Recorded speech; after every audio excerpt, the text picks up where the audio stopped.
Hey everybody, Brian Zane here, and I'm here with my WrestleMania 36 predictions. As you all know, this weekend's WrestleMania is going to be unlike anything we've ever seen in the history of the show. I'm not speaking from hyperbole. I'm not trying to hype it up. Wow, it's going to be so different. It by definition is going to be different. It's going to be in an empty performance center. A lot of the show has been pre-taped. Years from now, we look back at this, it's going to be unrecognizable to what we understand WrestleMania to be. But I am genuinely interested in how the show is going to go down, and not from some like schadenfreude perspective. I'm legitimately curious how they're going to pull this one off. Like, will it be entertaining? What percentage is going to be in the performance center? What percentage is going to be out in the field somewhere? I feel a lot of the stipulation matches across these two nights really lend themselves to that kind of stylized, dramatically shot format, kind of similar to the stuff with Bray Wyatt in the Chamber of Horrors match with Randy Orton, or the Brawl in the Compound with the New Day, or the Broken Matt Hardy stuff. Like, if they take that kind of stuff, not necessarily try to copy it, but use that as a reference point or a jumping off point for these segments, and I know the production team they have in WWE is top notch, like how will they be able to make this an entertaining WrestleMania with no audience across two nights? Fair warning, I'm filming this on Wednesday, and by the time WrestleMania happens, I think a couple of these matches will change in terms of who's going to be there, but I will do my best to try and cover for that. It's 16 or so matches across two nights. At least it's, you know, not an 8-hour show this time in one sitting. Well, we'll see how it goes, and it's just see what happens. First match I want to talk about is Otis versus Dolph Ziggler, an angle that's been playing out for weeks and months, actually, going all the way back to, I think, December or something. Otis pining for Mandy Rose. They finally go on a date, or they're supposed to go on a date, but Otis is late. Dolph Ziggler swoops right in, and now Otis is jilted and heartbroken, and so now this match is finally going to happen. They've had some skirmishes in the weeks leading up to this, but now we finally have the matchup. You know, it's a tough call because you kind of want to see the happy ending of Otis, you know, beating the big bully and maybe winning the heart of Mandy Rose, but I just don't see that happening. I think Ziggler's going to win this one. Finally, he's going to finally get a singles victory at WrestleMania. In his first singles match is Ziggler. This is his first singles match in his entire career at WrestleMania. How crazy is that? I don't know if we're going to get kind of like a Rousseauian swerve of Mandy Rose like wanting to help Otis, but then like sticking the knife in him and joining Ziggler. That's a distinct possibility. I don't know if we'll get that per se, but I think no matter what happens, Ziggler is going to win this one. In a match that was made by guest host Rob Gronkowski a few weeks ago on SmackDown, you have Elias taking on King Corbin. I gotta be honest, I feel kind of bad for Corbin right now. Don't get me wrong, I mean, I've ragged on him a lot over the last couple of years, but he's still one of the better heels in the company. Bar none. And after spending months and months and months feuding with Roman Reigns, who is one of the top stars in the company, much less SmackDown, to go from like that to Elias, I feel is a real downgrade. Not taking anything away from Elias, but it's not the same level at all. And these guys have had like on and off wars for years. Like it really stretches out to years when you think about when they were both on Raw and Elias like was a babyface for like 3 weeks or something, and he was doing the feud with Corbin then. And so yeah, we're going on with this one here, and we also saw the very dramatic moment last week on SmackDown when Corbin shoved Elias off the crow's nest balcony thing. Big old terrible splat there. I think it's going to be a good match, but I think at the end of the day, Corbin is going to win this one. Aleister Black versus Bobby Lashley. Again, I ask, why? Why is this match happening other than let's get two of these guys who are kind of the upper mid-card, a match at WrestleMania with no story, with no build? Because of the setting of the Performance Center shows, they've not been able to build this match probably the way they want to. But again, there was no reason for the match to be made, period, because there was no heat between them, and they've had really no chance to build any heat. It's like, you know, there was no heat in the back end, not in the front end, so why are we even having this match? That being said, Aleister Black, if he doesn't win this one, I'm going to be super surprised. The women's tag team titles are on the line as the Kabuki Warriors defend against Alexa Bliss and Nikki Cross. This one for me is kind of a coin flip because I feel that Asuka and Kairi have held the belts for a long time, but since Kairi got messed up in that TLC match back in December, she's not been the same. She's barely wrestled on television, and right now it's been pretty much the Asuka show. Since all the shows went to Performance Center and Full Sail, like Asuka's been like one of the MVPs of the entire run because she's always showing up and doing something wacky, and she's just such a great character and personality.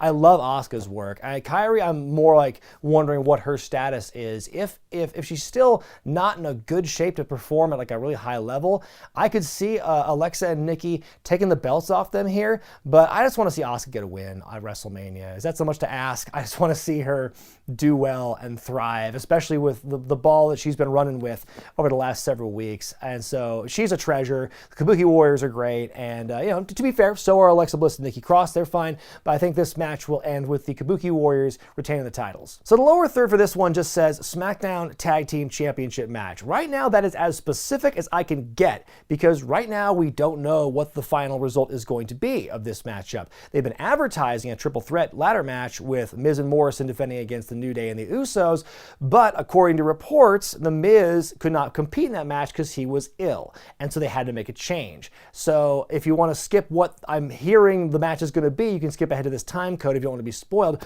But what I've been hearing, it's going to be John Morrison versus one of the Usos in a ladder match for the SmackDown Tag Team titles. And that's very weird to wrap my head around, the fact that it's not a tag team match. Obviously, with the Miz being out sick, I wouldn't put it past them. But if they're going to replace Andrade with Austin Theory, you're telling me they have no one to replace The Miz with in this tag title match? Just a thought. So if we're operating under the assumption it will be John Morrison versus one of the Usos in a ladder match, my gut's telling me it's going to be one of the Usos winning that matchup. Morrison winning, I think, makes sense on one level because everything's so chaotic, you might want to keep the status quo on that. But at the same time, what's the future going to hold for The Miz? We don't know what his status is right now. They kept very mum about it. So if he's gone for the long term, there's no point in having Morrison hold the belts for any longer because we don't know where his partner is. So I would think the safe bet is one of the Usos winning.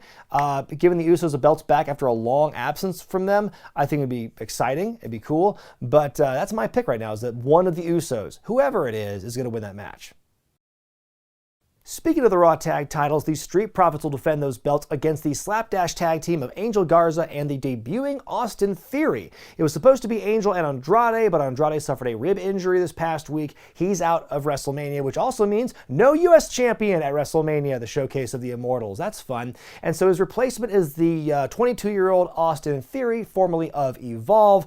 He's had a great showing the last several weeks at NXT, and so him coming to WrestleMania, though I feel it is kind of forced and rushed, I think it's going to be a great opportunity for him. You wish it were in front of people, but be that as it may, I don't see the Street Profits losing this matchup. I don't see any legs with an Angel Garza Austin Theory tag team right now.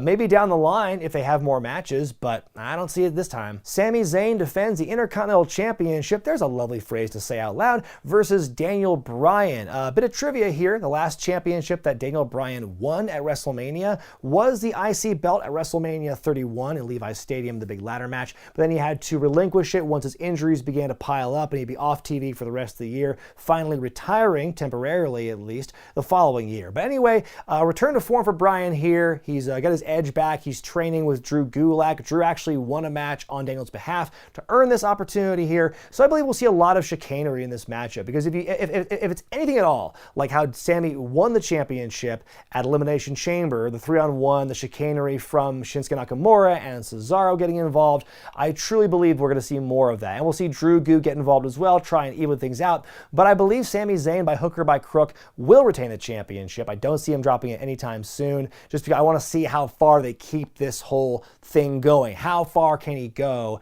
as champion with the help of his charges? So yeah, I think it's going to be a great matchup, and we're going to see some wacky shit in the end with the guys at the ringside, but Sami's going to retain. Kevin Owens will take on the Monday Night Messiah, Seth Rollins, in a match several months in the making. When Seth turned heel back in December, he attacked Kevin Owens to do it, and so Kevin's been trying to go after him ever since then in all these different machinations, all these different ways. Kevin has usually come up short in the end after all this, time and time again, usually at the hands of the rest of the Messiah Maniacs, but I think that this time at WrestleMania we'll see something a little bit different. I do see Kevin Owens finally winning this one. I don't think it's going to be the end of the rivalry. I mean, the way it's been going at it, it's been very one-sided towards Seth here, but I'm imagining once things kind of hopefully return back to normal and we get crowds again and get everyone back to normal, then I would imagine that we'll see more between them. So I don't think their feud's over yet, but I believe Kevin will win the day here and beat Seth Rollins. The Undertaker will take on AJ Styles in a Boneyard match. The details of what that actually means still not really known at the time of this recording,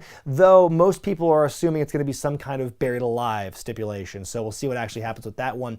This this is one of those matches I talked about earlier that could really benefit from a pre-produced, super stylized kind of presentation if it's pre-taped out in the field. Because I think with Taker being the supernatural being that he is, and yes, we've been seeing more of the real Taker as of late. We've been seeing, him as a biker look as of late. But I could definitely see as an opportunity for him to kind of like, AJ wants the Undertaker of old back. He will get the Undertaker of old back in this matchup. And I believe I would love to see some kind of like references made to Takers of the past, like all the different forms he's taken over the years, showing up and making some cameo appearance. I believe we'll see Gallows and Anderson in this match as well. And Taker alluded to something on Raw this past week about an unholy trinity of his own. What could that mean? Is it multiple Undertakers? Is it Kane and somebody else? Like, who really knows? Maybe like a hologram of Paul Bear. There's a lot of different ways they could take this. And I think just like from that standpoint alone, that's why I'm really excited about this matchup. It will not be a technical masterpiece if it's going to be out in a boneyard somewhere or somewhere out in the field.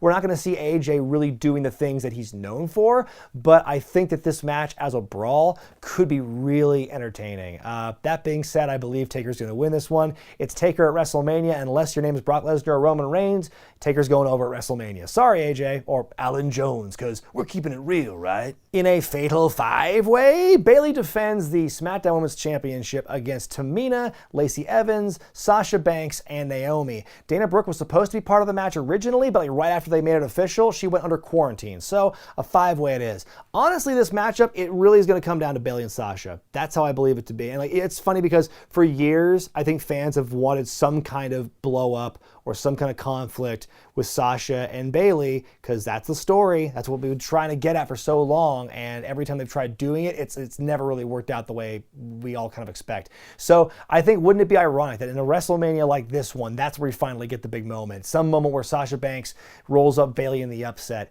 to win the championship. Actually, I wouldn't be surprised if Sasha, I think Sasha's going to win the match and the championship, but will she pin Bayley to do it? I don't really know for sure. I think we go one of two ways. She either beats Bayley straight up for it, or she beats somebody else to win the championship, and then a rift forms between them, and that's what carries things over into the next couple pay-per-views. So either way, though, I believe Sasha's walking out with the championship. For the first time, an NXT championship will be defended at WrestleMania, and in this case, it's Rhea Ripley, the women's champion, going against the challenger, Charlotte Flair. Of all the women's title matches we're seeing on this show, this is the one I'm most excited about because I believe their styles will mesh together the best and will have the most entertaining matchup. And you know the risks Charlotte will take in a high-profile matchup, even a low-profile matchup. Doesn't matter to Charlotte. And Rhea's been on a real roll lately. I think that her body of work over the last 4 or 5 months has been really something special. It's cool that we're having the NXT Championship or the Women's Championship be decided like this. Charlotte kind of crossing over back into NXT to challenge for it. The fact that it's happening like that makes me think on one level that Charlotte could win this thing. And wouldn't that be, I think that'd be kind of a historical note to have Charlotte come back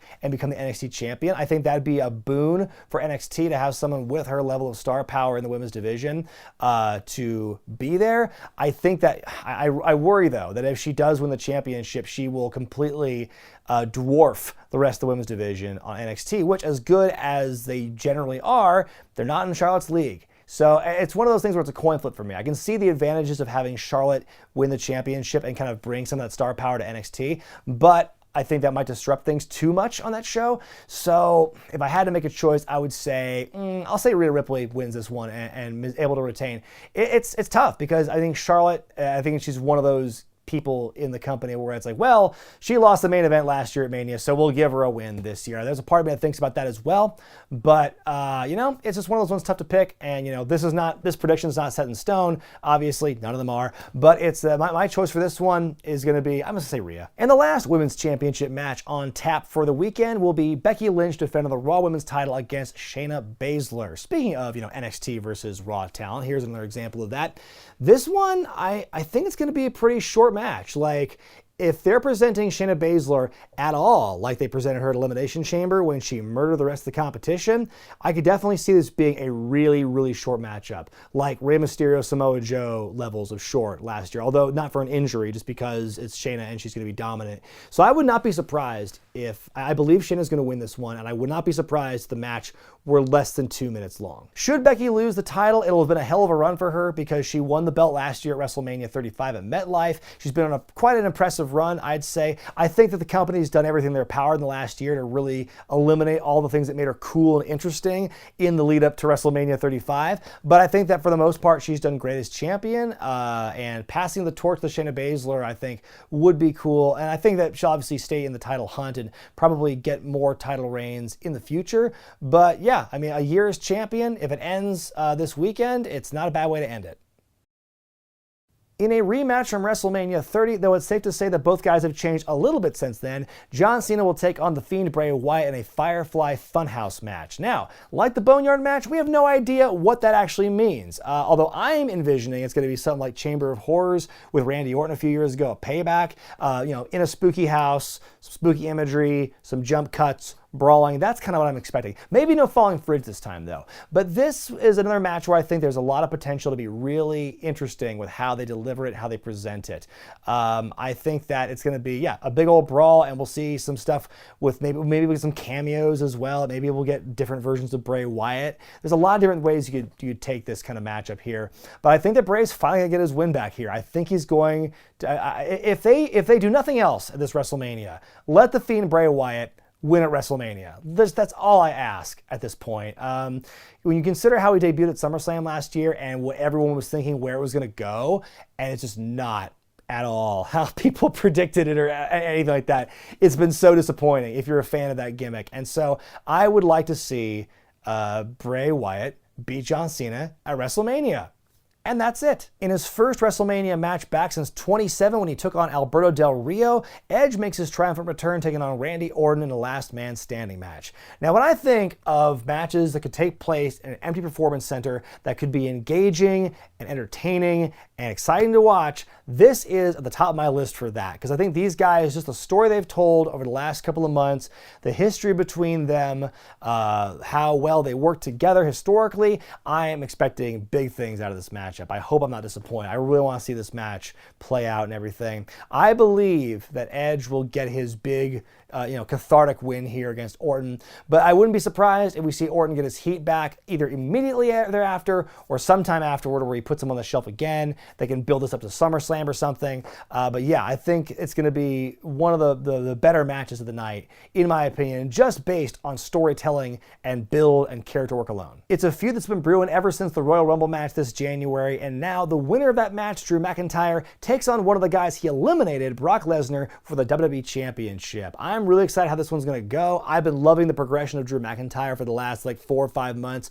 His tweener turned babyface shtick he was doing going into the Rumble match itself. And before everything went to hell and all the arenas went empty, I love the build they were doing between Drew and Brock, and Drew really having Brock's number in those segments. I was kind of disappointed we didn't get to see much of Drew in the last couple of weeks of build for this one. You'd think you'd see more of him, but be that as it may, I think this match is going to be a good one. Will it be a squash? I don't think it will be. I think it could actually be one of the few competitive matchups that Lesnar has. And it's against someone who's very similar in size to him. I think that Lesnar actually obviously has a weight advantage, and he's a thicker boy than Drew McIntyre, but Drew's got some height on him, and he's a big boy too. So I think this could be a really interesting match to see how it plays out. I do believe that Drew is going to win. He's going to get his time to shine. Again, it's a common phrase I've said here. Sucks it's going to be in front of an empty crowd, but I believe Drew is going to become the new champion on this night. At the time of this recording, somehow they are still promoting Goldberg versus Roman Reigns for the Universal Championship at WrestleMania in the main event. But we all know that match ain't happening because Roman Reigns has very publicly backed out of WrestleMania citing health concerns. So Goldberg needs a new opponent. Now, if you've not been spoiled on this and you don't want to know who the replacement's going to be, I would imagine they'll finally tell us Friday on SmackDown. If you don't want to be spoiled in this video, then I guess you can stop watching because I would tell you to jump to a time code, but this is the end. Anyway, the replacement is supposed to be Braun Strowman. That's what the reports have all been saying. Now, if this match took place 2 years ago, I would be hyped as shit for this because Strowman was on a tear back then, but Strowman's not in a good place now. He just lost the IC title to Sami Zayn in a really screwy circumstance. He's not the same Strowman he was 2 years ago, and I just don't see Goldberg losing this one. I think the money match is between he and Reigns, and so I would imagine they will keep that going until SummerSlam when hopefully things things are back to normal. So yeah, Strowman's kind of a sacrificial lamb here. He's going to lose another big match, and Goldberg's going to retain. Yeah, I think it'd be cool if they did something totally shocking and had Strowman win as a rebound. Like, oh, you lost the IC title, we'll give you the Universal Championship as a consolation prize or a thank you or something. But I don't see that happening. So yeah, I just think it's going to be Goldberg winning. It might be a disappointing end, especially if you're a fan of Strowman's like I am, but them's the breaks. Well, those are my predictions for WrestleMania 36, but you know, at this point, anything could happen and nothing would shock me. But let me know what you think is going to happen in the comments section below, and I will see you on the other side for my WrestleMania review. I'm still on the fence if it's going to be a one-parter or a two-parter to reflect the two-night nature of the show, but you know what, since WrestleMania is so different this year, my review might be too, so let's just strap in and find out. I'm Brian Zane, and I'll see you next time.